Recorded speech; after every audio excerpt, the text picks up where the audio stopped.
Trip to Andaman day 4।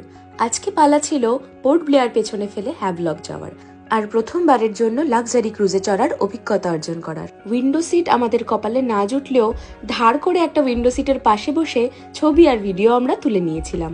এভাবে দেখতে দেখতেই ঘন্টা খানেকের মধ্যে পৌঁছে গেলাম স্বপ্নের মতো সুন্দর হ্যাভলকে।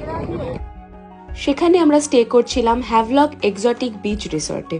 ভীষণ সুন্দর একটা রিসর্টে পৌঁছেই ওয়েলকাম ড্রিঙ্কটা নিয়েই আমি দৌড়াতে চলে গেলাম আমাদের হোটেল লাগোয়া প্রাইভেট বিচটা দেখতে।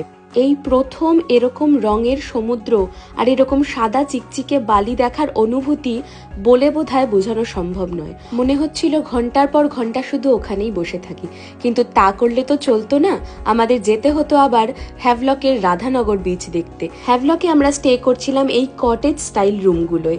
আজকের জন্য এইটুকুই, আবার দেখা হচ্ছে হ্যাভলক পার্ট 2 তে।